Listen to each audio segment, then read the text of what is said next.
নাজিব মাহমুদ ভারতের এক কেরালা রাজ্যের শ্রমিক। নাজিব 1990 সালে অন্য একটা শ্রমিকের মতো স্বপ্ন দেখেছিল যে বিদেশে এসে অনেক টাকা কামাবে, আর সে এই বিদেশে এসে ফেসে যায় একটি দালালের চক্করে। আর তাকে নিয়ে গিয়ে এই দালালরা কীরকম অত্যাচার করে তা আমরা জানতে চলেছি এই গল্পের মাধ্যমে। আর সে কীভাবেই বা এই দালালের হাত থেকে বেঁচে ফিরতে পেরেছিল তার বাড়িতে, আর তাকে বেঁচে থাকার জন্য কতটাই বা লড়াই করতে হয়েছে। বলছিলাম 2024 সালে রিলিজ পাওয়া মুভি দি গড লাইফের কথা, যে সিনেমাটি তৈরি করতে সময় লেগেছে প্রায় 16 বছর। এই সত্য ঘটনা নিয়ে ঘটে যাওয়ার সিনেমাটির কাহিনী আপনার হৃদয়কে ছুঁয়ে দেবে। কথা না বাড়িয়ে শুরু করা যাক দি গড লাইফ মুভিটির এক্সপ্লেনেশন। গল্পের শুরুতেই আমরা দুই ভাইকে দেখতে পাই। একজনের নাম হলো নাজিব আর অন্যজনের নাম হলো হাকিম। দুই ভাই সাউথ ইন্ডিয়ান কেরালা থেকে সৌদি আরব গেছিল কাজের উদ্দেশ্যে। তাদেরকে একটি এজেন্সির মাধ্যমে সৌদি আরবে নিয়ে যাওয়া হয়েছিল। সৌদি এয়ারপোর্টে নেমেই তারা তাদের এজেন্টকে খুঁজতে শুরু করে। যে লোকটা তাদেরকে কাজে নিয়ে যাওয়ার কথা, অনেকক্ষণ অপেক্ষার পরও সে যখন আসছিল না, আর তখন তারা দুজনই বেশ চিন্তায় পড়ে যায়। আর তারা আশেপাশে তাকালে দেখতে পায় অন্যান্য এজেন্টেরা সেখানে থাকা ওয়ার্কারদের নিয়ে যাচ্ছে, কিন্তু তাদের এজেন্টের কোনো খোঁজ নাই। আর বেশ কিছুক্ষণ ওয়েট করার পর হাকিম আর নাজিব এয়ারপোর্টে থাকা সেই স্টাফদের কাছে গিয়ে সাহায্য চাওয়ার সিদ্ধান্ত নেয়। আর তারা এয়ারপোর্টের একটা স্টাফকে তাদের এজেন্টের নাম্বারে ফোন করতে বলে। আর লোকটা যখন সেই এজেন্টকে ফোন করে, তখন ওপাশ থেকে সেই নাম্বারের কোনো উত্তর আসে না। আর সেটা দেখে নাজিব তাকে আরও একবার ফোন করার কথা বলে। আর তার কথা শুনে লোকটি আরও একবার তাকে ফোন করে, কিন্তু এবারও ঠিক একই অবস্থা। এয়ারপোর্টের সেই স্টাফ তাদেরকে উদ্দেশ্য করে বলে, আজকে তো শুক্রবার, আজকে ছুটির দিন, আর এটা হয়তো সেই অফিসের নাম্বার, আর তাই হয়তো সেই ফোন রিসিভ করছে না। আর তোমরা এখানে অপেক্ষা করতে থাকো, আর দেখবে কিছুক্ষণের মধ্যেই তোমাদের এজেন্ট এখানে চলে আসবে। আর সেই কথা শুনে তারা দুই ভাই সেই এজেন্টের অপেক্ষা করতে থাকে। কিন্তু অনেকটা সময় পার হওয়ার পরেও তাদের এজেন্ট যখন আসছিল না, আর তখন তারা আবারও এয়ারপোর্টের স্টাফদের কাছ থেকে সাহায্য চাওয়ার সিদ্ধান্ত নেয়। আর ঠিক তখনই তারা সেখানে একটি আরাবিয়ান লোককে দেখতে পায়। আর লোকটা এয়ারপোর্টে কাউকে খোঁজাখুঁজি করছিল। আর তাকে দেখে হাকিম আর নাজিব মনে করে যে এই লোকটাই তাদের এজেন্ট। আর তারা সেই লোকের দিকে এগিয়ে যায়। আর লোকটাও তাদেরকে দেখে তাদের কাছে আসে, আর তাদেরকে আরবি ভাষায় কিছু একটা জিজ্ঞেস করতে থাকে। কিন্তু হাকিম আর নাজিব আরবি ভাষা কিছুই বুঝতো না, আর যার কারণে লোকটা সেখান থেকে বিরক্ত হয়ে চলে যায়। আর লোকটাকে চলে যেতে দেখে তারা ভীষণভাবে হতাশ হয়ে পড়ে। তারা বুঝে উঠতে পারছিল না যে ওই লোকটাই তাদের এজেন্ট কিনা। আর কিছুক্ষণ পর ওই লোক ফিরে এসে তাদের পাসপোর্ট এবং অন্যান্য ডকুমেন্ট চেক করতে থাকে। চেক করা হয়ে গেলে হাকিম আর নাজিবকে তার গাড়ির দিকে ইশারা করে, আর তার গাড়ির কাছে আসলে তাদেরকে উঠতে বলে। আর তখন তারা ধরে নেয় যে এই লোকটাই তাদের এজেন্ট। আর সেই লোকটা তাদের দুজনের ব্যাগ নিয়ে তার গাড়িতে রেখে দেয়। তবে তার গাড়িটা দেখে তার দু ভাইয়ের একটু অদ্ভুত লাগে। আর তারা নিজেদের মধ্যে বলাবলি করতে থাকে, অন্য এজেন্টেরা তো তাদের ওয়ার্কারদের এসি বাসি করে নিয়ে গেল, তাহলে আমাদের এজেন্ট কেন আমাদের রিসিভ করার জন্য এই ভাঙাচোরা মিনি ভ্যান নিয়ে এসেছে? তবে তারা এই বিষয়টা নিয়ে খুব বেশি মাথা ঘামায় না। আর এসি গাড়ি নিয়ে তারা কী বা করবে, কোনোরকমভাবে তাদের কাজের জায়গায় পৌঁছালেই হলো। আর তাই তারা দ্রুত গাড়িতে বসে পড়ে। রাস্তায় যেতে যেতে নাজিব হাকিমকে বলে, ভাই, আমরা তো মাকে ফোন করতে ভুলেই গেছি, আর বাড়ির সবাই আমাদেরকে নিয়ে নিশ্চয়ই টেনশন করছে। আর হাকিমও তার কথায় সায় দেয়। তারপর তারা সেই লোকটিকে অনুরোধ করে সামনে যদি কোনো টেলিফোন বুথ থাকে সেখানে যেন সেই গাড়িটা দাঁড় করায়। কিন্তু সেই আরাবিয়ান লোকটা তাদের কোনো কথাই বুঝতে পারে না, তাই সে নিজের মতন করে চলতেই থাকে। এরই মাঝে রাস্তায় যেতে যেতে সেই লোকটার সঙ্গে একটি পরিচিত লোকের দেখা হয়। আর সেই লোকটা তাকে জিজ্ঞেস করে যে তোমার গাড়িতে এরা কারা, এদেরকে তুমি মার্কেটে নিয়ে যাচ্ছ? তখন সেই আরাবিয়ান লোকটি উত্তর দেয়, না, এরা একটু অসুস্থ, তাই এদের হসপিটালে নিয়ে যাচ্ছি। এরপর তারা অনেকটা পথ পাড়ি দেয় এবং একটি নির্জন মরুভূমিতে গিয়ে সেই গাড়িটি দাঁড় হয়, যেটা দেখে নাজিম আর হাকিম বেশ ঘাবড়ে যায়। আর সেই সঙ্গে তারাও টেনশন করতে থাকে যে এই লোকটা তাদেরকে কেন মরুভূমিতে নিয়ে এসেছে, তবুও আবার এই রাতের বেলায়। আর তারা দুই ভাই মিলে এই লোকটাকে বোঝানোর চেষ্টা করে, আমরা তো এখানে কাজের জন্য এসেছি, আর একটা এজেন্সির মাধ্যমে আমাদেরকে এখানে নিয়ে আসা হয়েছে, তুমি হয়তো ভুলবশত আমাদের এই মরুভূমিতে নিয়ে এসেছো। আর তারা তাদের কাছে থাকা ডকুমেন্টগুলো সেই লোকটাকে বের করে দেখায়, কিন্তু সেই লোকটা তাদের কথার বিন্দুমাত্র পাত্তা দেয় না। কিছুক্ষণ পর ওখানে তাদের সঙ্গে অন্য একটি লোক দেখা করতে আসে। আর তাদের সঙ্গে থাকা সেই লোকটি তাকে বলে, তুমি এই ছোট্ট ছেলেটিকে নিয়ে নাও, আর আমি এই বড়টাকে নিয়ে যাচ্ছি, কাল সকালে আবার আসবো। একথা বলার পর নাজিফের ড্রাইভার নাজিব নাজিবকে গাড়িতে উঠে বসতে বলে আর ওই নতুন লোকটা হাকিমকে টেনে হিঁচড়ে তার সঙ্গে নিয়ে যেতে শুরু করে। নাজিব কোনো মতে তার ভাইকে ছাড়তে রাজি হচ্ছিল না। তারা দুজনে চিৎকার করে বলতে থাকে, তোমাদের নিশ্চয়ই কোনো ভুল হয়েছে, আমরা তো এখানে কাজ করতে এসেছি, আমাদের আলাদা কেন করছো, আমাদের আলাদা করো না প্লিজ। কিন্তু তাদের কথায় কেউ পাত্তাই দেয় না। এমনকি নাজিব যখন ওই গাড়িতে উঠতে চাইছিল না, তার ড্রাইভার তাকে মেরে ধরে তার গাড়িতে বসিয়ে দেয়। এরপর সে নাজিবকে একটা অন্য মরুভূমিতে নিয়ে আসে আর নিয়ে আসার পর সেখানে একটি লোককে বলে যে তোমার জন্য একটা নতুন লোক নিয়ে এসেছি আর তোমার সমস্ত কাজ এই ছেলেটাই এখন করবে, একে তুমি তোমার কাছে রেখে দাও। নাজিব গিয়ে নতুন লোকটাকে বোঝানোর চেষ্টা করে যে তারা এখানে কাজ করতে এসেছে আর তাকে সব বিষয় খুলে বলে। কিন্তু প্রবলেম হচ্ছে সেই লোকটা তার কোনো কথাই বুঝতে পারছিল না। নাজিব তখন বুঝে উঠতে পারছিল না যে তার এখন কি করা উচিত। এদিকে হাকিমও তার সঙ্গে নেই, এটা নিয়েও তার খুব টেনশন হচ্ছে। এরপর ওই ড্রাইভার লোকটা নাজিবকে সেখানে রেখে চলে আসে। সৌভাগ্যবশত তার সঙ্গে কথা বলা নাজিব সেখানে একটি লোককে খুঁজে পায়। লোকটা তাকে জিজ্ঞেস করে, তুমি কে, এখানে কেন এসেছো আর কি কাজে এসেছো? নাজিবের তখন খুব পিপাসা পেয়েছিল। সে ইশারা করে সেই লোকটার কাছে পানি খেতে চায়। লোকটা তখন তার পাশে থাকা একটি পানির ট্যাপ দেখিয়ে দেয়। নাজিব তখন সেই ট্যাপটি থেকে পানি খেয়ে নেয়। তবে নাজিব সেই লোকটার প্রশ্নের কোনো উত্তর দেয় না। দেবেই বা কি করে, সে তো নিজেই জানতো না তাকে এখানে কেন নিয়ে আসা হয়েছে। যাই হোক, নাজিব খুব ক্লান্ত ছিল, তাই সে সেখানেই শুয়ে পড়ে। আর শুয়ে থাকতে থাকতে তার হাকিমের কথা খুব মনে পড়ছিল। এরই মাঝে সেখানে এসে একটি উট তাকে ধাক্কা দিলে নাজিব লাফিয়ে ওঠে। নাজিব খুব ক্লান্ত ছিল, সেই জন্য সেখানে থাকা একটি তাঁবুর ভেতরে সে শুয়ে পড়ে। সে শুয়ে থাকতে থাকতে তার অতীতের কথা মনে পড়তে থাকে। আসলে সে একজন দিনমজুর ছিল আর তার গ্রামের নদী থেকে সে বালি উঠানোর কাজ করত। আর তার আর্থিক অবস্থা তেমন একটা ভালো ছিল না, থাকার মধ্যে তার শুধু বাড়িই ছিল। সে তার বন্ধুকে বিদেশি সিগারেট খেতে দেখে, তাই সে তার বন্ধুকে জিজ্ঞেস করে, তুমি এই বিদেশি সিগারেট কোথায় পেয়েছো? তখন তার বন্ধু বলে, আমার পরিচিত অনেক বন্ধু বিদেশে থাকে আর তারা যখন দেশে ফিরে আসে আমার জন্য সিগারেট নিয়ে আসে, আর বিদেশে গিয়ে অনেক টাকা আয় করা যায় আর অনেক সুখে শান্তিতে থাকা যায়। এই কথা শুনে নাজিব তার বন্ধুকে জিজ্ঞেস করে, বিদেশ যেতে কত টাকা খরচ হতে পারে? তার বন্ধু বলে, তুমি যদি সৌদি আরব যেতে চাও বেশি লাগবে না, সবকিছু মিলে 30,000 টাকা হয়ে যেতে পারে। তার কথা শুনে নাজিব বলে, তাহলে তো আর হচ্ছে না, আর এতগুলো টাকা জোগাড় করতে গেলে তার বাড়ি বিক্রি করতে হবে। আর তখন তার বন্ধু তাকে বুদ্ধি দেয়, তুমি বাড়ি কেন বিক্রি করবে? অন্য সবার মতো বাড়ি বন্ধক দিয়ে টাকা নিয়ে তুমি বাইরে যেতে পারো। সেখানে গিয়ে পৌঁছালে মাসে মাসে তুমি তো অনেক টাকা কামাতে পারবে আর তোমার 3-4 মাসের বেতন দিয়ে বাড়ি সম্পূর্ণ বন্ধক তুলে নিতে পারবে। তারপর তুমি মন মতো টাকা উপার্জন করো আর খরচ করো। বাস, তার বন্ধুর আইডিয়াটা নাজিবের কাছে ভালো লাগে, তাই সে তার বন্ধুকে জিজ্ঞেস করে বিদেশে যাওয়ার জন্য পাসপোর্ট, ভিসা এগুলো কে জোগাড় করে দেবে। তখন তার বন্ধু জানায় যে তার মামার এক পরিচিত এজেন্ট আছে, সে অল্প টাকা ইন্ডিয়া থেকে সৌদি আরবে ভিসা করে দেয়। সেখানে গিয়ে সে কাজের ব্যবস্থা করে দেয় আর তার সঙ্গে যোগাযোগ করলে সে সব আমাদের ব্যবস্থা করে দেবে। এরপর সে বিদেশে যাওয়ার প্রস্তুতি নিতে শুরু করে। কিছুদিনের মধ্যে সে তার বাড়ি বন্ধক রেখে টাকা এনে তার মামার বন্ধুর লোককে টাকা দিয়ে দেয়। নাজিবের বাড়ির লোকেরা নাজিবের সৌদি আরব যাওয়া নিয়ে ভীষণ খুশি ছিল, কারণ তার বউ শাইনুর তার 2 ভাই বিদেশে কাজ করত, তাদের ইনকামও ছিল খুব ভালো। এই জন্য নাজিবের পরিবারও খুব খুশি ছিল আর তাদের স্বপ্ন ছিল এই ছোট্ট বাড়িটি ভেঙে তারা একটি বড় বাড়ি তৈরি করবে।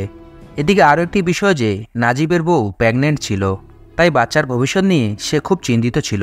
এইসব কথা ভাবতে ভাবতে সেই লোকটা এসে নাজিবকে লাথি মেরে উঠিয়ে দেয় আর যার কাছে সেই ড্রাইভার লোকটা রেখে গিয়েছিল। লোকটা রেগে গিয়ে বলে, তুমি একটা চাকর হয়ে আমার বিছানায় শুয়ে আছো? আর তাকে মেরে বলে, যাও তুমি বাইরে গিয়ে ঘুমাও। তখন নাজিব বলে, বাইরে কোথায় ঘুমাবো, বাইরে তো থাকার মতো কোনো জায়গায় নেই, এরপর বাইরে অনেক ঠান্ডাও পড়েছে। কিন্তু লোকটা তার কোনো কথা না শুনে তাকে বাইরে বের করে দেয় আর সেই রাতটা নাজিব খুব কষ্ট করে পার করে। পরের দিন সকালে সে দেখতে পায় সেই বৃদ্ধ লোকটি ছাগলের দুধ দোয়াচ্ছে আর তখন সে সেই লোকটির কাছে গিয়ে জিজ্ঞেস করে, তোমার নাম কি আর তুমি এখানে কতদিন ধরে আছো? তখন সেই লোকটি বলে, আমার নাম যে কি আমার মনে নেই, আর আমি বহু বছর ধরে এখানেই পড়ে আছি। তখন তার হাতে একটি দুধের জার দিয়ে বলে, এটা যাও তোমার মালিককে দিয়ে আসো। নাজিব তার কথা বুঝতে পারছিল না, কারণ লোকটি ভুলবশত আরবিতে কথা বলে ফেলেছিল। সে বুঝতে পারে লোকটা হয়তো তাকে দুধ খেতে দিচ্ছে আর সে খুব ক্ষুধার্ত থাকায় সেই দুধটি খেতে শুরু করে আর সে সব দুধগুলি খেয়ে ফেলে। আর সেটা দেখে সেই বৃদ্ধ লোকটি খুব রেগে যায় আর সে বলে, এই দুধটা তুমি না, তোমার মালিককে গিয়ে দিয়ে আসো। তখন নাজিব অন্য একটা দুধের জার নিয়ে তার মালিকের কাছে চলে যায় আর সেখানে গিয়ে ওই লোকটিকে শান্তভাবে বোঝানোর চেষ্টা করে যে সে এখানে ভুলবশত চলে এসেছে আর সে তো এখানে চাকরি করতে এসেছে। কিন্তু তার কথা সেই লোকটা কোনো গুরুত্ব দেয় না। সেদিনকার সেই ড্রাইভার লোকটা নাজিবের মালিকের সঙ্গে দেখা করতে আসে তখন নাজিব কাগজপত্র নিয়ে তাকে বোঝাতে থাকে যে তাকে তারা এখানে ভুলবশত নিয়ে এসেছে। এরপর সে তার কাছে জানতে চায় যে হাকিমকে সে কোথায় নিয়ে গেছে আর সেখানে সে হাকিমকে কোনো কাজ দিয়েছে কিনা। কিন্তু লোকটা তার কথার কোনো উত্তর দেয় না, উল্টো তার হাত থেকে ডকুমেন্টগুলো কেড়ে নিয়ে ছেড়ে ফেলে। আর সেটা দেখে নাজিব হতবাক হয়ে যায়। সে রাগে দুঃখে সেখানে কান্না করতে শুরু করে আর লোকটাকে বলে, এটা তুমি কি করলে? আমি তো এখানে চাকরি করার জন্য এসেছি আর আমার ডকুমেন্টগুলো ছিঁড়ে ফেললে। এখন তো আমি আমার পরিবারের সঙ্গে কথা বলতে পারবো না, কারণ বাড়ির সকলের নাম্বার এই কাগজের মধ্যে লেখানো ছিল। কিন্তু প্রত্যেকবারের মতো এবারও তার কথার কোনো পাত্তা দেয় না। এরপর সেই লোক দুটো তাদের তাঁবুতে গিয়ে খাবার তৈরি করে আর নাজিব দূরে দাঁড়িয়ে এগুলো দেখতে থাকে। কিছুক্ষণ পর তার মালিক নাজিবকে ডাক দেয় এবং তাকে একটি শুকনো রুটি খেতে দেয়। যদিও নাজিব তাদের উপরে খুব রেগেছিল, কিন্তু খিদার ঠেলায় সে রুটিটিকে নিয়ে নেয়, কারণ সে গতকাল থেকে না খেয়েই আছে। আর এই রুটিটা এত শক্ত ছিল যে নাজিব কোনো মতোই সেটা খেতে পারছিল না। তারপর তার মালিক বলে, এটা আমরা পানি দিয়ে ভিজিয়ে খাই। আর তাদের কথা শুনে নাজিব কোনো রকম রুটিটি পানিতে ভিজিয়ে গিলে ফেলে। এরপরে নাজিব সে বয়স্ক লোকটিকে গিয়ে জিজ্ঞেস করে, তুমি কি জানো মেন রোডটা কোন দিকে? তারপর সেই লোকটি বলে, অনেক বছর হয়ে গেছে আমি মেন রোডটি দেখিনি, তবে এটুকু বলতে পারি সেই রোডটি এখান থেকে অনেক দূর। আর তার কথা শুনে নাজিব অবাক হয়ে যায়। আর রাত হলে নাজিব ঠান্ডায় কাঁপতে কাঁপতে আর তার মালিকের ভাঙ্গা গাড়িতে গিয়ে শুয়ে পড়ে। তখন তার আবার সেই পুরনো অতীতের কথা মনে পড়ে। আর যেদিন তারা সৌদি আসার জন্য রওনা হয়েছিল, তার পুরো পরিবার রেল স্টেশনে বিদায় দেওয়ার জন্য এসেছিল। আর সেই সঙ্গে তার খালার পুরো ফ্যামিলিও ছিল। আর সেখান থেকে আমরা জানতে পারি হাকিম আসলে তার খালাতো ভাই। কিন্তু তাদের মধ্যে সম্পর্কটা এত গভীর ছিল যে তারা দুজন দুজনকে আপন ভাইয়ের থেকেও বেশি ভালোবাসত। সেদিন নাজিবের খালা নাজিবকে বলেছিল, নাজিব আমার এই হাকিমের খেয়াল রেখো। আর নাজিবও তাকে ভরসা দিয়ে বলেছিল, চিন্তা করো না খালা, আমি হাকিমের খুব খেয়াল রাখবো। আর এই কথা ভেবেই নাজিব আপসেট হয়ে আছে। পরের দিন সকালে সে পায়খানা করার পর পানি ব্যবহার করছিল। এমন সময় তার মালিক এসে তাকে বকাঝোকা করতে শুরু করে আর তার কাছ থেকে পানির পাত্রটা কেড়ে নিয়ে চলে যায়। সেটা দেখে নাজিব রেগে গিয়ে বলে, আরে পানি না থাকলে টয়লেট করবো কিভাবে? আর এসব কি ধরনের অসভ্যতা? পাশে থাকা লোকটি বলে, আরে এখানে লক্ষ টাকায় পানি কিনে আনতে হয়, আর সেই পানি তুমি যদি অযথা খরচ করো তাহলে সে তোমায় বকাঝোকা করবেই। আর এই শুনে নাজিব তার দিকে অবাক হয়ে তাকিয়ে থাকে। আর তখন তাকে লোকটা আইডিয়া দেয় যে তুমি যে কাজে পানি ব্যবহার করতে চাচ্ছ সেটা এই বালি দিয়ে পূরণ করো। এর কিছুক্ষণ পর একটি লোক ট্যাঙ্কার নিয়ে পানি সাপ্লাই দিতে আসে। আর নাজিব তখন সেই লোকটির কাছে গিয়ে তার সাথে ঘটে যাওয়া সব ঘটনাগুলো খুলে বলে। আর নাজিবকে তার ট্যাঙ্কারে বসিয়ে হাইরোড পর্যন্ত নিয়ে যাওয়ার অনুরোধ করে। কিন্তু দুঃখের বিষয় হচ্ছে লোকটা নাজিবের কোনো কথাই বুঝতে পারছিল না। এরই মাঝে সেখানে সেই ড্রাইভার লোকটি চলে আসে আর নাজিবের কাছে জিজ্ঞেস করে, তুমি এই লোকটাকে কি বলছো? মনে হয় ভালো কথায় কাজ হবে না। এই বলে লোকটি তার বেল্ট দিয়ে নাজিবকে মারতে শুরু করে। নাজিব যখন তাকে বাধা দেওয়ার চেষ্টা করে তখন সে রাগের মাথায় তাম্বু থেকে বন্দুক বের করে নিয়ে আসে আর সেই বন্দুক দিয়ে নাজিবকে অনেক মারধর করে আর তার মাথাটি কেটে দেয়। একদিন নাজিবকে তার মালিক ছাগলের দুধ দুয়ে আনতে বলে। নাজিব বলে, দুধ দোয়া তো আমার কাজ না, আর আমি তো দুধ দোয়াতেও পারি না। আর ওই বৃদ্ধ লোকটি কোথায় যে সবসময় এই কাজটি করত? কিন্তু তার কথার কোনো সে মালিকটি উত্তর দেয় না। আশেপাশে তাকিয়ে দেখলে সে বৃদ্ধ লোকটিকে দেখতে পায় না। কোথাও দেখতে না পাওয়ায় মালিকের জোরাজোরিতে সে দুধ দুতে শুরু করে। অনেক চেষ্টার পরেও সে কাজটি করতে পারছিল না। তারপর মালিক গিয়ে তাকে দেখিয়ে দেয় কিভাবে দুধ দোয়াতে হয়। আর নাজিব খুব অল্প সময়ের মধ্যে সেই কাজটি শিখে যায় আর সে সেই অনুযায়ী কাজ করতে শুরু করে। পরের দিন নাজিব কাজ করার সময় দেখতে পায় সে বৃদ্ধ লোকটি আশেপাশে নেই। সেই জন্য এই ভেড়াগুলোকে তাকে চড়াতে যেতে হয়। তখন নাজিব ভাবতে থাকে যে সেই লোকটা কোথাও পালিয়ে গিয়েছে কিংবা তাকে কোথাও নিয়ে যাওয়া হয়েছে। আর এইসব ভাবতে ভাবতে সে ছাগল চড়াতে থাকে। এরই মাঝে ভেড়াগুলোর মধ্যে মারামারি শুরু হয়ে যায়। নাজিব তাদের বাধা দিতে চাইলে ভেড়াগুলো উল্টে এসে তাকে অ্যাটাক করে। এমন সময় তার মালিক এসে গুলি করে ভেড়াগুলোকে তাড়িয়ে দেয়। এরপর যখন সে নাজিবের কাছে আসে, নাজিব তার পা ধরে কাঁদতে কাঁদতে অনুরোধ করে যে আমার দ্বারা এসব কাজ হচ্ছে না, আমাকে প্লিজ এখান থেকে যেতে দাও। কিন্তু নাজিবের কথায় সেই লোকটি কোনো পাত্তাই দেয় না। নাজিব তাকে রিকোয়েস্ট করে, অন্তত আমাকে ডাক্তারের কাছে নিয়ে যাও। তখন সেই লোকটি বলে, এসব ফালতু কথা না ভেবে কাজে মন দাও। নাজিব তখন মনের কষ্টে হাউমাউ করে কাঁদতে শুরু করে। আর সে ভালো করেই বুঝতে পেরে যায় যে এখন থেকে তার এটাই জীবন, এই কথাটাই তাকে মেনে নিতে হবে। তাই সে সবকিছু ভুলে গিয়ে নিজের কাজে মন দেয়। দেখতে দেখতে অনেকটা সময় পেরিয়ে যায়। এই সময়টাতে নাজিবের কপালে ঠিকঠাক মতো না খাওয়ার জমেছে না স্নান করার জমেছে পানি। আর সে স্নান করা তো দূরে থাক, অন্যান্য জরুরি প্রয়োজনেও তাকে পানি ব্যবহার করতে দেওয়া হতো না। একদিন সে মালিকের গাড়ির আয়নায় মুখ দেখছিল আর তার চেহারার অবস্থা এতটাই খারাপ হয়ে গেছিল যে নিজেকে চিনতে পারছিল না। তার কাজ ফেলে দাঁড়িয়ে থাকা দেখে তার মালিক এসে তাকে বকাঝকা শুরু করে। নাজিব তাদের এই অত্যাচার আর সহ্য করতে পারছিল না, আর একটা সময় সে হাউমাউ করে জোরে কান্না করতে থাকে আর তার মায়ের কথা মনে স্মরণ করতে থাকে আর বলে, মা, আমি আর সহ্য করতে পারছি না, আমি তোমার কাছে ফিরে যেতে চাই মা। কিন্তু নাজিব খুব ভালোভাবেই বুঝতে পেরেছিল যে এই জায়গা থেকে বের হওয়া তার পক্ষে সম্ভব না। তাই সে সেখানে একটি উঁচু পাহাড়ের উপরে চলে যায় আর সেখান থেকে সে সুইসাইড করবে বলে। এমন সময় সে নিচে কতগুলো শকুনকে কিছু খেতে দেখতে পায়। নাজিব তখন সেখানে গিয়ে দৌড়ে দেখে সেখানে সেই বৃদ্ধ লোকটির লাশ, যে কিনা বেশ কিছুদিন ধরে গায়েব ছিল। নাজিব তখন সেই লাশটির উপর থেকে শকুনগুলোকে তাড়াতে শুরু করে, কিন্তু শকুনগুলো উল্টো তার উপরে হামলা করতে শুরু করে। নাজিব তখন কোনো রকমে প্রাণ বাঁচিয়ে সেখান থেকে পালিয়ে যায়। তখন তার মনে সুইসাইড করার কোনো কথাই আসছিল না, বৃদ্ধ লোকটির কথা তার বারবার মনে পড়ছিল। এরপরে সে মনে মনে সিদ্ধান্ত নেয় সে যে করে হোক এই জায়গা থেকে পালিয়ে যাবে। সে একদিন ছাগল চড়াতে চড়াতে অনেকটা দূরে চলে আসে। এরপর সে সেখান থেকে দৌড়ে পালানো শুরু করে। আর সে ভেবেছিল যে এত দূর আসার পর মালিকটি হয়তো তাকে ধরতে পারবে না, কিন্তু দুর্ভাগ্যবশত মালিক খুব অল্প সময়ে তাকে ধরে ফেলে। আর তাই যাতে সে ভবিষ্যতে এখান থেকে পালিয়ে যেতে না পারে, আর ওই জন্য তার মালিক তাকে মেরে মেরে তার একটি পা ভেঙে দেয় আর তাকে ওই আহত অবস্থায় ধরে নিয়ে এসে তার তাঁবুর সামনে ফেলে রাখে। কোনো মতন তাকে পানিও খেতে দেওয়া হয় না, তাই সে কোনো রকমের ছাগলের পানি খেয়ে রাতটা কোনো মতো পার করে। আর এভাবে দেখতে দেখতে বেশ কয়েক বছর পার হয়ে যায়। আর সেখান থেকে নাজিব মনে মনে ডিসাইড করে নেয় যে এখান থেকে পালানো দূরের কথা, তার পরিবারের সঙ্গে সে ফোনে কথাও বলতে পারবে না। একদিন সে ভেড়া চড়াতে এসে দেখতে পায় আকাশে কালো মেঘে পড়ে গেছে। এর কিছুক্ষণ পর সে দেখতে পায় সেখানে জোরে বৃষ্টি নামছে। সে ভেড়াগুলোকে নিয়ে একটি পাহাড়ের গুহায় আশ্রয় নেয়। সে পাহাড়ের গুহায় থাকতে থাকতে কিছু একটা শব্দ শুনতে পায়। শব্দটা শুনে সে ভাবতে থাকে কেউ হয়তো গুহার ভেতরে কথা বলছে। সে তখন সেই গুহার ভেতরে যেতে শুরু করে। আর তখন সে দেখতে পায় গুহার ভেতর দিয়ে পাহাড়ের ওই পাশে যাওয়ার রাস্তা আছে। আর সে হাঁটতে হাঁটতে পাহাড়ের ওই পাশে চলে যায়। আর ওই পাশে গিয়ে তার মতোই একটা ছেলেকে সে দেখতে পায়। সে তখন তাকে জিজ্ঞেস করে, ভাই, তুমি কে? তুমি এখানে কি করছো? ছেলেটি যখন তার কথা শুনতে পায় তখন তার দিকে এগিয়ে আসে। আর তখন সে বুঝতে পারে এই ছেলেটি অন্য কেউ নয়, তার খালাতো ভাই হাকিম। কিন্তু সেই দিন হাকিমকে তার চোখের সামনে দেখে ভীষণভাবে ইমোশনাল হয়ে পড়ে। আর হাকিমের অবস্থা তার থেকেও বেশি খারাপ হয়ে গেছিল। তখন হাকিম তাকে জানায় যে ওই লোকটা তাকে ধরে নিয়ে গিয়ে অনেক মারধর করেছে আর অনেক কাজ করিয়েছে। সেটা শুনে নাজিব বলে, আমারও ঠিক একই অবস্থা। তখন হাকিম তাকে বলে, চলো ভাইয়া, আমরা এখান থেকে পালিয়ে যাই। সেটা শুনে নাজিব বলে, এটা আর সম্ভব না রে, আর আমি অনেকবার চেষ্টা করেছি কিন্তু পারিনি। কিন্তু যদি আমি পালাতে না পারি, ওই জন্য তারা আমার পা ভেঙে দিয়েছে। এই কথা শুনে হাকিম তাকে বলে, তুমি কষ্ট পেও না ভাইয়া, আমি যে তোমায় দেখতে পেয়েছি এটাই অনেক বড়। আর এখন যদি আমি মরেও যাই আমার কোনো আফসোস হবে না। তাদের কথার মাঝেই হাকিম দেখতে পায় যে তার মালিক তাদের দিকে এগিয়ে আসছে। তাই হাকিম দ্রুত সেখান থেকে চলে যায় আর এটাও বলে যায়, ভাই, আমাদের আবার দেখা হবে। আর কিছুদিন পর যখন নাজিব ভেড়া চড়াতে যায় তখন সে দূর থেকে হাকিমকে দেখতে পায়। হাকিমকে সে ইশারা করে ডাকে আর হাকিম সেখানে একটি চিঠি রেখে চলে যায়।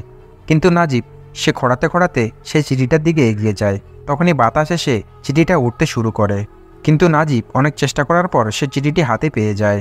আর সেই চিঠিতে লেখা থাকে, আমি যে জায়গায় কাজ করি সেখানে ইব্রাহিম নামে একটি লোক থাকে।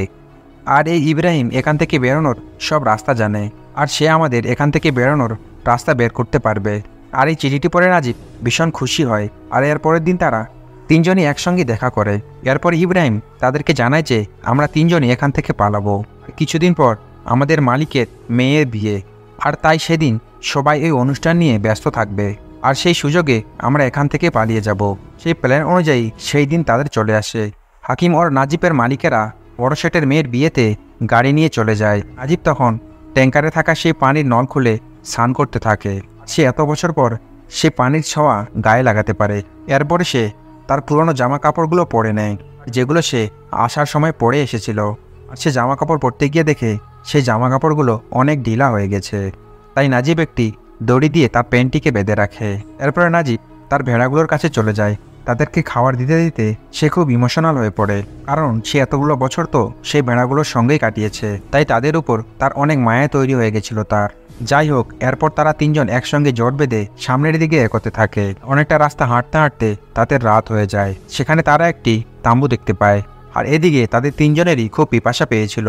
ইব্রাহিম তাদেরকে রেখে সেখানে পানি জোগাড় করতে চলে যায়। আর সেখানে থাকা একটি লোক হঠাৎ ইব্রাহিমকে দেখে ফেলে। সেই লোকটি তাদের উপর গুলি করতে শুরু করে আর তারা অক্ষত অবস্থায় সেখান থেকে দৌড়ে পালাতে সক্ষম হয়। আর দৌড়াতে দৌড়াতে অনেক রাত হয়ে যাওয়ায় তারা মরুভূমির একটি প্রান্তে গিয়ে শুয়ে থাকে। আর সকালে যখন তাদের ঘুম ভাঙে তখন তাতে দুধু মরুভূমি ছাড়া আর কিছুই দেখতে পায় না। তখন ইব্রাহিম বুঝতে পারে যে গত রাতে দৌড়ে পালানোর কারণে তারা রাস্তা ভুলে গেছে। এমনকি ইব্রাহিম এখন নিজেও বুঝে উঠতে পারছিল না যে তাদের এখন কি করা উচিত। তবুও তারা আশা এবং সাহস নিয়ে সামনের দিকে এগোতে থাকে। বেশ কিছুদূর যাওয়ার পর হাকিম বুঝতে পারে সেখানে একটি উট বসে পানি খাচ্ছে। আর মরুভূমিতে অনেক রোদ্দুরের মাঝখানে হাঁটার কারণে তার অনেক পিপাসা পেয়েছিল। তাই সে কোনো কিছু না ভেবে পানি খাওয়ার জন্য উটের দিকে দৌড়াতে শুরু করে। তখন ইব্রাহিম তাকে পেছন দিক থেকে ডেকে বলে, ওদিকে যেও না, তুমি যেটা ভাবছো ঠিক তেমনটা নয়, আর ওখানে কোনো পানি নেই, সব তোমার চোখের ভুল। কিন্তু হাকিম তার কথার কোনো পাত্তা দেয় না, সে দৌড়াতেই থাকে। এরপর সেখানে গিয়ে সে দেখে আসলে সেখানে কোনো পানি নেই, বরং সেখানে একটি উট মরে পড়ে আছে। তাই সে হতাশ হয়ে আবার তার কাছে ফিরে আসে এবং তারা তিনজনে একসঙ্গে আবার সামনের দিকে এগোতে থাকে। কিছুক্ষণ পর তারা দেখতে পায় নামাজের টাইম হয়ে গেছে। তাই তারা মরুভূমির ওপরে নামাজ পড়তে শুরু করে। আর নামাজ পড়তে পড়তে মরুভূমির বাড়ি থেকে কিছু বিষাক্ত সাপ উপরে উঠে আসে। আর এই সাপগুলোকে দেখে তারা খুব ভয় পেয়ে যায়। ইব্রাহিম সেখান থেকে হাকিমকে সরিয়ে নিয়ে যেতে পারলে নাজিবকে আর সরাতে পারে না। সাপগুলো এসে নাজিবকে চারদিক থেকে ঘিরে ধরে, আর যার কারণে নাজিব খুব ভয় পেয়ে যায়। আর ইব্রাহিম তাকে বলে, তুমি শান্ত করে ওখানে দাঁড়িয়ে থাকো। আর ইব্রাহিমের কথা অনুযায়ী সে শান্তভাবে চুপচাপ দাঁড়িয়ে থাকে। সৌভাগ্যবশত সাপগুলো কারো কোনো ক্ষতি না করে আবার বালির নিচে ঢুকে যায়। সেটা দেখে তারা সবাই একটু স্বস্তি পায়। এরপরে তারা যখন সামনের দিকে এগোতে থাকে হঠাৎ নাজিব ব্যথায় কাতরাতে কান্না করতে শুরু করে, কারণ গত রাতে দৌড়ানোর কারণে তার পা সম্পূর্ণভাবে ছিলে গেছে। আর এটা দেখে ইব্রাহিম তার শরীরের কট খুলে নাজিবের পায়ের মধ্যে বেঁধে দেয়। ইব্রাহিমের এমন কেয়ার করা দেখে নাজিবের খুব ভালো লাগে। তারপর তার কোট পায়ে বেঁধে সামনের দিকে এগোতে শুরু করে। এতটা পথ পেরিয়ে আসার পরও তারা কোথাও পানির একটিও ছিটেফোঁটা পায় না। এদিকে তারা হাঁটতে হাঁটতে সবাই খুব তৃষ্ণার্ত আর ক্লান্ত হয়ে গেছে। আর সবথেকে বেশি কষ্ট হচ্ছিল হাকিমের। পানির পিপাসার কারণে সে অনেক দুর্বল হয়ে পড়েছিল। তাই ইব্রাহিম তার জামাটা খুলে নিংড়ে তার আঙুলের ঘাম হাকিমকে খাওয়াতে থাকে। আর এই ঘটনা ভাবতেই শরীরের মধ্যে কাঁটা দিয়ে উঠছে। আর কতটা কষ্টের মধ্যে পড়ে মানুষ এরকম কাজ করতে পারে। এরপরে হাকিম উঠে কিছুটা হাঁটতে শুরু করলে ক্ষুধা আর তৃষ্ণায় সে পাগলের মতো আচরণ করে। আর সে দৌড়ে গিয়ে মরুভূমির বালি খেতে শুরু করে। আর তাতে হাকিম রক্ত বমি করে সেখানেই মারা যায়। আর নাজিব এসব দেখে ভীষণভাবে ভেঙে পড়ে। আর সে হাউমাউ করে কান্না করতে থাকে আর বলে, আমি এখন আমার খালাকে কি জবাব দেব? আমি তাকে ওয়াদা করেছিলাম আমি হাকিমের সবসময় খেয়াল রাখবো। এরই মাঝে হাকিম হঠাৎ লক্ষ্য করে দেখে সেখানে বালি ঝড় উঠতে শুরু করেছে। তাই সে নাজিবকে নিয়ে সেখান থেকে দ্রুত পালানোর চেষ্টা করে, কিন্তু তারা দৌড়ে পালাতে পারে না। আর তাদেরকে সেই ভয়ঙ্কর তুফানের সামিল হতে হয়। সৌভাগ্যবশত সেই তুফান থেকে তারা দুইজনই বেঁচে যায়, কিন্তু সেই হাকিমের লাশটা কোথাও যেন গায়েব হয়ে গেছে। হয়তো সেই তুফানের কারণে হাকিমের লাশটি কোথাও গিয়ে উড়িয়ে পড়েছে। আবার এটাও হতে পারে যে তার লাশটি হয়তো বালির ভেতরে ঢুকে গেছে। যাই হোক, নাজিব আর ইব্রাহিম তারপরেও তাদের জার্নি শুরু করে। কিন্তু কিছু দূর যাওয়ার পর ইব্রাহিমও আশা ছেড়ে দেয়, কারণ তারা শুধু হেঁটেই যাচ্ছিল, কোনো কুল কিনারা খুঁজে পাচ্ছিল না। এদিকে ক্ষুধা ও তৃষ্ণায় তারা অনেক দুর্বল হয়ে পড়েছিল, কিন্তু তারা কিছুতেই হার মানে না। ধীরে ধীরে সামনের দিকে এগোতে থাকে। কিছু দূর যাওয়ার পর তারা ছোট্ট একটা জলাশয় দেখতে পায়। আর সেটা দেখে নাজিব তার দিকে দৌড়াতে শুরু করে। আর তখন ইব্রাহিম তাকে বাধা দেয় আর বলে, ওখানে যেও না, আমি জানি তুমি খুব কষ্ট পাচ্ছ, কিন্তু ওই পানিটা খুব বিষাক্ত হতে পারে। কিন্তু নাজিব নিজেকে আর কন্ট্রোল করতে পারে না, আর দুর্বল হয়ে সেখানেই শুয়ে পড়ে। আর প্রায় অজ্ঞান হওয়ার মতো অবস্থা হয়ে যায় তার। আর এটা দেখে ইব্রাহিম সেখানে থাকা শেওলার ছাল নিয়ে তার মুখে ধীরে ধীরে দিতে থাকে, নিজেও কিছুটা খেয়ে নেয়। আর এমন সময় সে সেখানে একটি খালি বোতল পায়। আর ওই বোতলে মুখ লাগিয়ে সে বাঁশি বাজাতে শুরু করে। আর সুন্দর একটা সুর তোলে সে। আর কিছুক্ষণ পর সে ওখানে একটি পাখির দল দেখতে পায়। আসলে সে পাখির উপস্থিতি বোঝার জন্য সে বাঁশিটা বাজাচ্ছিল। আসলে পাখিগুলো উড়তে উড়তে তাদের বাসস্থানের দিকে যাবে, আর তাদেরকে ফলো করে তারা ওই দিকেই হাঁটবে। সেখান থেকে নাজিব আর হাকিম উঠে পাখির রাস্তায় তারা হাঁটতে শুরু করে। কিন্তু কিছু দূর যাওয়ার পরে নাজিব ক্লান্ত হয়ে বালির উপরে বসে পড়ে। তার মধ্যে সামনে এগোনোর মতো শক্তি একটুও ছিল না। এদিকে ধীরে ধীরে সন্ধ্যা হতে থাকে, তাই তারা রাতটা সেখানে শুয়ে কাটিয়ে দেয়। আর পরের দিন সকালে নাজিবের ঘুম ভাঙলে সে আশেপাশে তাকিয়ে দেখে ইব্রাহিম কোথাও নেই। আর তখন সে বুঝতে পারে ইব্রাহিম তাকে ফেলেই চলে গেছে। এরপরে সে পাশে তাকালে সে কাঁচের বোতলটি দেখতে পায়, যেখানে একটি খেজুর আর কিছু জল রয়েছে। আর নাজিব এক নিঃশ্বাসে সে পানিটি খেয়ে ফেলে। আর এই পানি আর খেজুর খাওয়ার কারণে তার মধ্যে একটু শক্তি বৃদ্ধি হয়। এরপরে নাজিব সামনের দিকে একটু একটু করে আগাতে শুরু করে, আর এভাবে হাঁটতে হাঁটতে তার আরও 2 দিন পার হয়ে যায়। আর এরপর ফাইনালি সে দূরে একটি রড দেখতে পায়, আর সে কষ্ট করে হাঁটতে হাঁটতে সে রডের মধ্যে গিয়ে পৌঁছায়। আর সেখানে গিয়ে সে আসা যাওয়া প্রত্যেকটি গাড়িতে লিফট চাইতে শুরু করে, কিন্তু তার চেহারা দেখে কেউ তাকে লিফট দিতে চাইতে রাজি হয় না। আর এইভাবে রাস্তায় দাঁড়িয়ে তার আরও একটি দিন পার হয়ে যায়। পরের দিন বিকেলে একটি আরাবিয়ান লোক তার সামনে গাড়িটি থামায় আর তাকে নিজের গাড়িতে বসিয়ে শহর পর্যন্ত পৌঁছে দেয়। আর এত বছর পর ওই মরুভূমি থেকে বের হয়ে নাজিব ভীষণ খুশি হয়, আর সে মন থেকে সেই লোকটিকে ধন্যবাদ জানায়। আর সেখানে হাঁটতে হাঁটতে তার সঙ্গে একটি ইন্ডিয়ান লোকের দেখা হয়, আর লোকটা তাকে সঙ্গে করে নিয়ে গিয়ে তার চুল কাটিয়ে দেয়, আর তাকে সুন্দর মতো পরিষ্কার পরিচ্ছন্ন করিয়ে তাকে নতুন জামা কাপড় পরিয়ে দেয়। আর শুধু তাই নয়, নাজিব যেহেতু খুব আহত ছিল সেজন্য তার ট্রিটমেন্ট করায়। এরপরে নাজিব সেই লোকটাকে নিজের পরিবারের সম্পর্কে জানায়, আর অতীতে ঘটে যাওয়া সব ঘটনাগুলো তাকে খুলে বলে, আর সেই সঙ্গে তাকে অনুরোধ করে সে যেন নাজিবের পরিবারের সঙ্গে কথা বলিয়ে দেয়। সৌভাগ্যবশত তার পেনের ভেতরে একটি ছোট্ট চিরকুটে তার বাড়ির ফোন নাম্বার লেখা ছিল। এই লোকটা সেই নাম্বারটা নিয়ে নাজিবের বাড়িতে ফোন করে। এরপরে নাজিব তখন তার পরিবারের সঙ্গে কথা বলতে শুরু করে, আর এত বছর পর সে তার পরিবারের সঙ্গে কথা বলার সুযোগ পেয়েছে। আর এটা ভেবেই সে ভীষণভাবে ইমোশনাল হয়ে পড়ে।